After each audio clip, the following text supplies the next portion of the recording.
Yes, it's me. It's me. It's the MIC Craig, aka Mr. Impact, for talking bloody nonsense.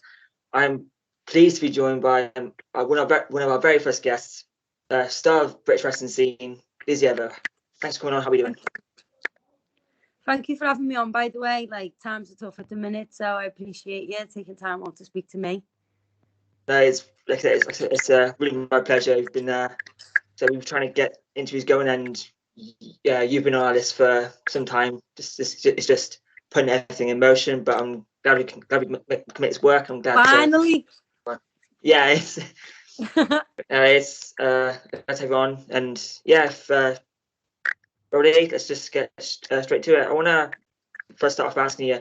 Obviously, past 2-3 years have been crazy. When the first lockdown hit and there was no live events, which obviously included wrestling, how did you find that time as a performer, and how was it?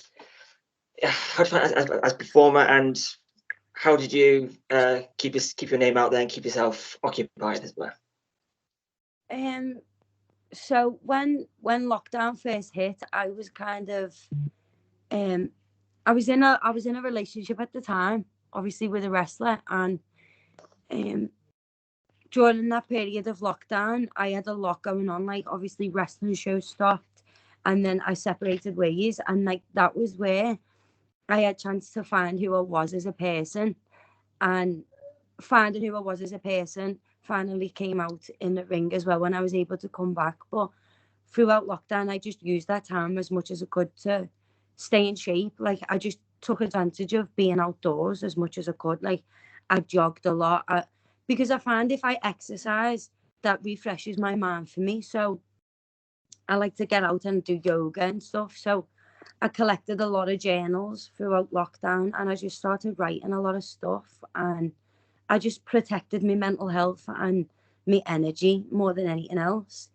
And then when we were able to come back to shows, I feel like it helped a lot because I used my social media platforms as a way to help other people get through lockdown as well. So although I needed help getting through lockdown, I just used my own words to help other people as well as myself. And I feel like that was kind of what helped me. I think what hurt me the most during that time was I had a car crash, and I obviously I thought I'd never wrestle again. And that was a big test to my mental health and everything that I'd worked for 10 years in wrestling. That was all like just hanging in front of me. So it was always about just keeping a steady head and stay focused on what you've got in front of you. Otherwise, you lose sight of where you're going. Yeah, and especially in the recent months with the Tag Me In campaign, mental health amongst, particularly in the wrestling community, has been had a lot of coverage and a lot of people talking about, which is obviously can only be a good thing. And of course, you mentioned getting back to shows. I actually had the opportunity to. I was at a catch the Great British Heritage Tournament where you won the Women's Championship. I was front row for that, and I thought being amongst wrestling fans show. I absolutely loved that show. Yeah, it was great. So it was my first show back from lockdown, and obviously for a lot of wrestlers as well. It was, and it was just, I mean, being amongst having that. I was just sat in the crowd. I can only imagine what it felt like being in the ring, having that energy of fans finally happy and excited to be back in front watching live wrestling, and you had some great matches. I mean, and of course, the reaction you got when you won the title was interesting. Yeah. And I was there. I was getting involved. It was just great stuff to be involved with. Involved watching. I can imagine what it felt like being in the ring. And no, that was so cool. Just because of it felt like forever to just get back going, and that show was like every single match on that card was like everyone delivered. Considering it was the first show back for so many people, it was like some people had never had a break from wrestling. It was just like it flowed so good, and the whole show was just a success. So for me to be able to have main evented a show that had the likes of Dean Allmark on, and the Lighthouse Boys and Jodie Fleisch, all them lads are just unreal at wrestling. So to be able to say that like I won the title in the main event on the same show as them guys, that's something I'm dead proud of. Yeah, it was just a great show, and just loved every second of it. I need to get back up to Catch at some point this year, hopefully.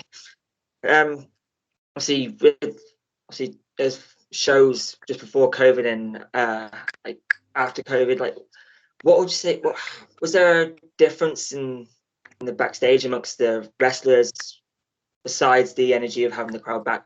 From like, what's the major difference of the pre-COVID shows to the post-COVID, the post-lockdown shows? I feel like the difference maker for me was like a lot of shows that I turned up to before lockdown. Like, it's not that I didn't want to be there. It was just maybe I had a lot going on mentally. So a lot of shows that I was at, I didn't feel present, if that makes sense. So I guess lockdown and being away from shows made me appreciate that a little bit more. So that when we actually did come back, I noticed in a lot of other people as well, like the energy levels were just high because it was something everyone had missed. So like I feel like everybody needed the break in order to appreciate it. Maybe not under the circumstances that it was under, but in order for me to appreciate and find the love of wrestling, because obviously all this speaking out movement happened and stuff. So I had to find my love for wrestling all over again. And now that I've done that, I feel like I'm a totally new person, and I wrestle like a totally different person now. Like, everything has always been for me like a stepping stone. Yeah. And there was a lot of the time when I felt like I was stuck in one place and I wasn't progressing further, and it just felt like every door that I was walking through was just being slammed in my face. So for now to be able to be traveling everywhere again, even though the world still seems broken, that for me is enough. Like, and I'm sure everyone on the wrestling scene can agree with me with that one, because it's something I'll never take for granted now.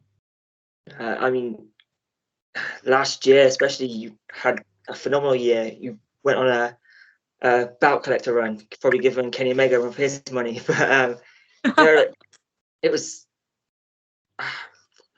Is there now? Obviously, you were the TNT Women's Champion, and I believe still the current Catch Pro Women's Champion, and the PCW Women's Champion, being a title Women's Champion.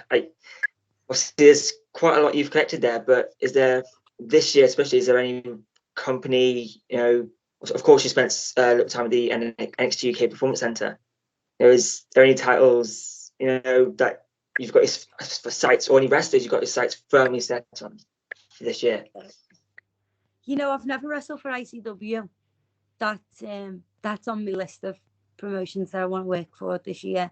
I did want to do that last year, but a couple of times I was like so busy, and I know, like, I checked my dates because I didn't want to message them and be like, oh, can you book me? And then like the dates they give me I wouldn't be free for. So this year that's the one I've written down, the one I want to do the most is ICW, because I did Progress last year, and that was a massive one that I could have ticked off my list as well. So I want to travel a lot. Like, I want to go and do shows in countries I've never been to before. Like, I've been everywhere over here now. I've never been to Ireland, so OTT's one as well. I definitely want to try OTT out. There's a good few, there's a good few. Yeah, it's a lot of wrestling out there, and a lot of companies who, there's so many choices. I'm like, where do I start first? Yeah, it's quite a few to choose from. Speaking of wrestling, a lot of the amount of wrestling's out there. Do you get much time to watch the current products that are being put on TV, like Impact Wrestling, and like AEW, and of course WWE NXT? Do you get much time to watch the current stuff, or is it here and there? Like, I know a lot of wrestlers can manage a bit of here and there, but it's a lot to invest full time in. It is, especially when you do it a lot as well. Like, you know, I train through the week and then obviously the gym and stuff. I don't have time to sit and watch a full show. So if there's a match on a card that I really, really want to see, I'll go watch that, or I'll catch up with all of the highlights from different shows. But I try and focus a lot on British wrestling at the minute, like the independent scene. Like I watch so much independent stuff. Um, Especially from like, you know, Powered 4 TV. They've got a ton of matches. And the Rev Pro on demand service and stuff. Like I'd like supporting fellow workers that are doing well. Do you know what I mean? Like Robbie X is absolutely smashing it at the minute. Yeah, Especially phenomenal. outside of the ring as well. Like he deserves so much credit and he should be absolutely everywhere. It's a joke that he's not. You know, so I just like watching independent wrestling, but I do catch up with all of the big platform type of wrestling stuff. Yeah, there's a quite a lot. And like, so what would you say was your earliest memory of wrestling? I know some of your interviews you've done in the past, how you got handed a flyer at WWE show in Liverpool, and then you went. So, what would you say is your earliest memory of being a wrestling fan? Of being a wrestling fan, it would probably be so WWE came over to do the Echo Arena when I was 2011. I don't know how old I would have been then. I don't know, but it was 2011 Yeah, anyway. And I remember we camped outside the Echo Arena the night before the tickets came out on sale. Because I really wanted good seats. And the year before that, we got we were in the nosebleed area at the very top because we yeah, couldn't get good tickets. So I said to my mum, "Can we please?" And you know what? God love my mum. She done everything for me when it came to wrestling. She did. So we went and we camped outside. Tickets came out early in the morning, and I remember getting the closest I could get was the fourth row. And even then, like that to me was the best because I'd never been that close to a real WWE ring in my life. So then months had passed. Like obviously you've got to wait a few months till they come. And in the November, it was my birthday that month, but it was like a week before my birthday that we went. And I remember watching it on the WWE network not that long ago. It was Randy Orton versus Wade Barrett. oh, wow. And I was absolutely in love with Randy Orton at the time. Like he was my favourite wrestler. He was the best. You could not talk any shit about him because I would want to fight you. He was that good to me. And I remember watching myself running from fourth row, boom, right to the front, like before the bell had even rang for the finish. And that night I ended up getting a picture with Randy Orton. Like he came ringside and he got a picture with me. But the picture is terrible. Like half of his face is cut off of it. And it's like, but that was probably my most proudest memory of being a wrestling fan because I never thought that would happen for me. Like I was just screaming and he just come over. He was probably like, "Who's this mad child?" I mean, it's something about being a wrestling fan, especially if, like me in high school, the only wrestling fan there was.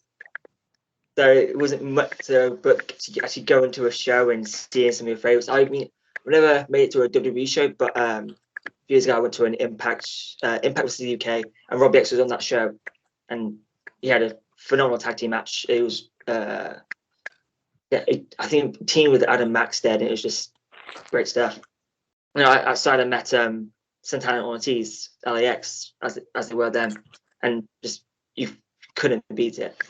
No. But it's something about wrestling, and again, it must be on a whole other level being in the ring and having that energy coming in, and it must be on another level to just watching. So obviously, you know, you've faced some of the best on the UK scene in Alexis Falcon and Lucia Lee and Rio and so many others. Who would you say, probably difficult to choose one, but who would you say has been either your favorite feud or opponent, or just a top three, if you like? You can't just choose one. Ooh. Okay, so Defiant Days, me and Kanji only got to wrestle once, and that was like a little tease Like I wanted more, and it never ever happened again. So that's the one that I hold in me at the most, that I really, really want to redo again.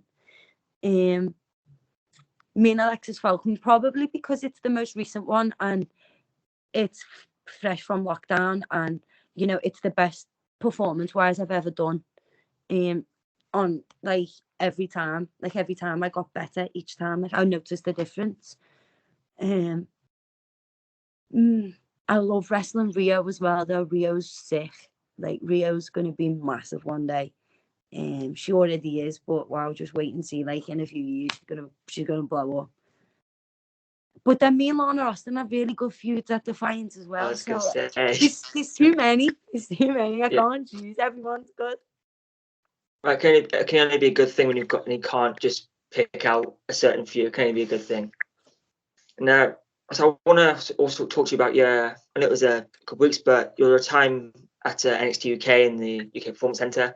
You know, how was your experience, and was there anything or anyone or anything that you learned that that you could take on, and you know you could take that to another level?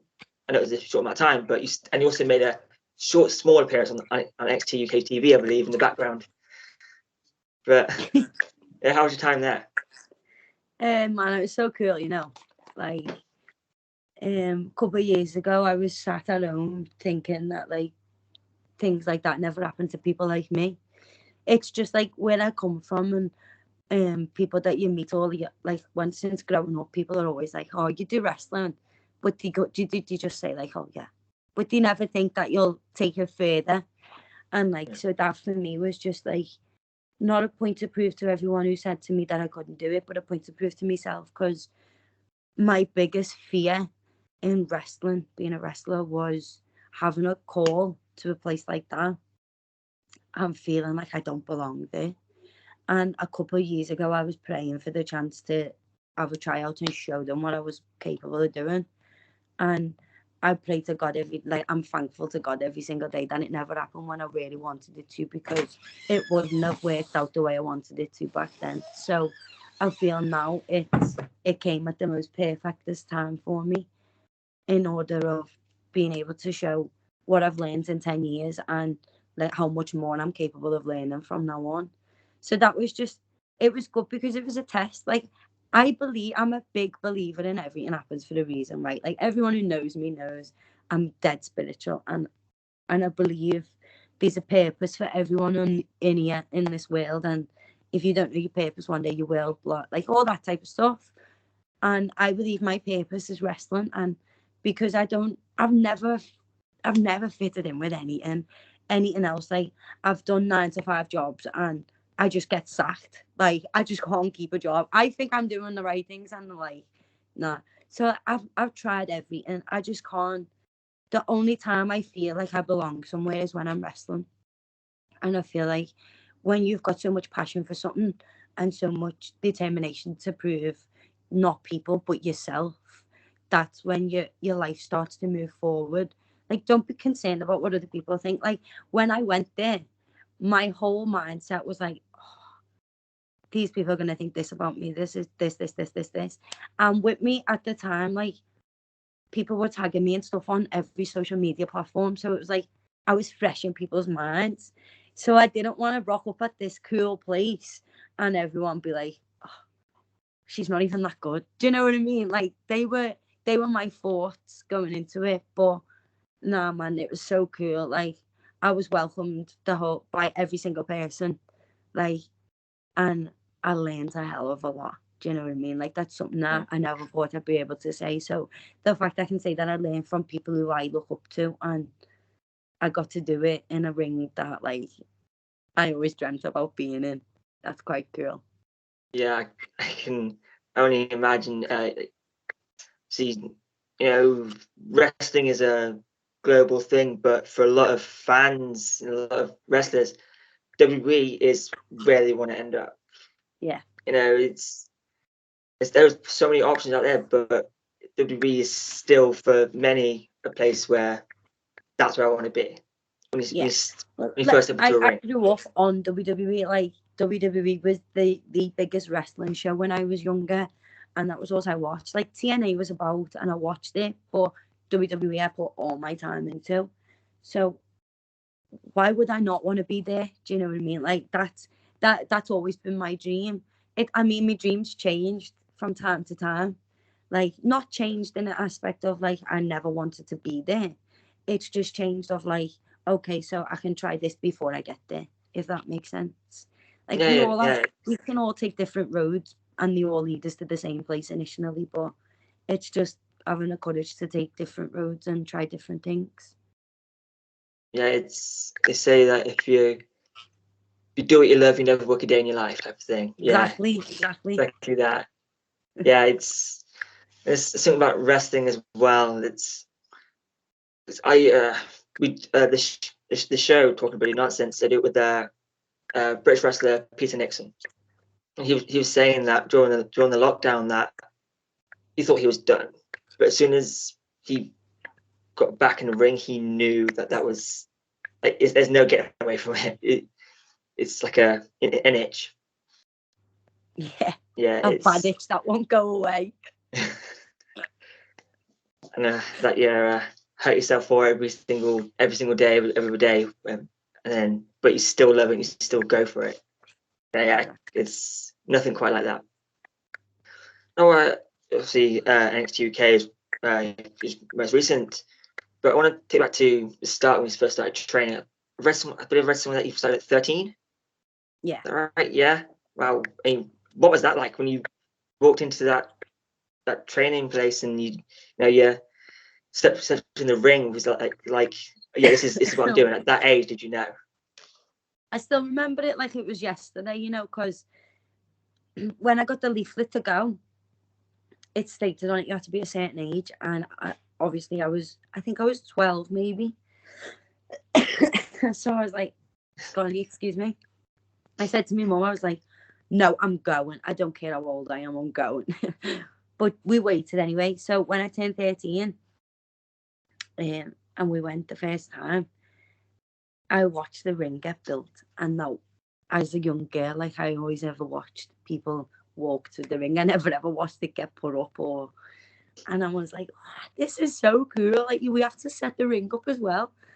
And like it's just the little small things like that that make you a wrestler. And I always paid attention to the little small things rather than wanting to jump in the ring and do 50 million moves. If you can perfect the little tiny things early on in your career, then all the big things come after that.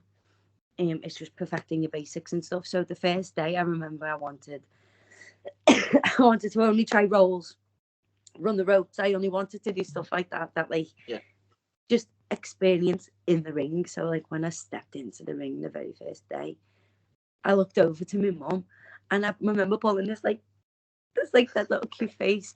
And now every time that my mum comes to watch me and I get in the ring, I'll look at her and she goes to me. Like it's a little thing that we do to each other now. So that's my favorite thing I think about when I first started wrestling. Yeah, from starting as that 13-year-old kid to where we're now is incredible. The trajectory you've been on, you've arguably one of the hottest wrestlers on the scene right now. It can't be denied the impact you've had in companies such as TNT. It's been incredible, and I need to get to a TNT show, but I'm all the way in the West Midlands, so that's my advice to everyone who's never been to a TNT show before. Just please come and experience them because they're so fun, honestly. Even like the environment before the show, like when people are queuing up outside, it's all like everyone's just got a good atmosphere and everyone can't wait to just watch a show that everyone's there for the same reason for. It's just good vibes. Yeah, and I believe I read that Scotty to Hart is coming down soon as well. Yeah, so I'm buzzing for that more than anyone else. I can imagine, especially if you get to see the worm in person. Like it's gotta be pretty cool. Yeah, that's gonna be incredible. So I've got to get down there for that. But I'm based in the West Midlands, so a train ride down there, but I think it'd definitely be worth it. I want to respectful of your time. So I'll finish on this. Where do you want to be? Where do you see yourself in the next 3 years? 3 years. The next 3 years, where would you like to be? Oh, man. Tough one. There's a few things I want to do in 3 years. My biggest one, like inside of wrestling, is I want to be under contract full time, traveling the world doing what I do. Like that's the biggest goal for me. I don't want to do anything else other than travel the world and wrestle. That is also what I do. Whether it be independently or under a contract, I really don't care. I just want to do what I love and experience the whole world while I do it. Outside of wrestling, I just want to create like a safe space for like, so where I'm from, there's nothing. Like in where I live, there's no community for youth. There's nothing for, there's literally nothing. There's just kids that go on the street and they drive around on little pedal bikes and they kick footballs up and down the road. Like if I could create a place or invest my money into something that could give back to people from where I'm from, just to show that, like, it doesn't matter where you come from, really, because I used to think the same thing. Like, I had a conversation with a young girl round by my aunt a couple of weeks ago at Christmas, and she was so mesmerized that, like, I get to travel all over the place and wrestle. She gave me a little Christmas card, and it was so cute. Like, it had a little picture of me in it, and then she drew herself on the other side, and she was like, I want to be like you one day. And that was where it sprung in me. I was like, I do more than just wrestle. Like, I inspire people, whether I like it or not. Like, people look at me like as a role model, and I had never thought of what I do in that sense. So if I can build a community or just something that I can give back to people, so that like it gets young people off the streets or it helps in any tiny way. Like, I'd never thought about it before, but like giving back to other people is the only thing that like I want to be able to do. Do you get what I mean? Like, I can give to myself, no problem, and I can give to my family, no problem. But people around here that don't have anything else, that's man. I want to be able to say that like I can help them people. Yeah, no, that's incredible. I mean, it is important to make sure, even though we grew up on different sides of the country, but in the West Midlands, there's not that much here for people for the youth. That's what I mean. And plus, what a great legacy to have as well and leave. It'd be just great stuff. Thank you. It's been a pleasure talking to you. It's a big tick off my list for sure. I just want to thank you. No, it's been a pleasure talking to you. It's been a lovely conversation. I've enjoyed every minute of it. It's been great. Do you want to tell the people where they can find you and what you're up to next? Yeah, cool. Thank you. So on Twitter it is Lizzy Evo 8. On Instagram, Lizzy Evo _8, and Facebook is still Lizzy Styles, I think, but I don't really use that, so just don't bother with Facebook, maybe. And you can subscribe to YouTube as well, but I don't have many videos on there just yet. I'm still in the process of getting all my matches put onto my own YouTube channel, so just stay tuned for all my social media stuff, and I'll keep updated on that. That's great. Well, we'll post the link to your YouTube in the description so people can go drop subscribe and stuff. And I just want to again say thank you for coming on. It's been an absolute pleasure. I've been the MIC. You can catch us here, there, and everywhere.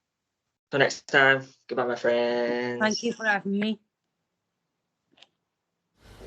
Thanks for watching this interview. If you like what you saw here, don't forget to follow us at TNIW channel, subscribe to us here on YouTube, and tune in to Talking Bloody Nonsense every Thursday.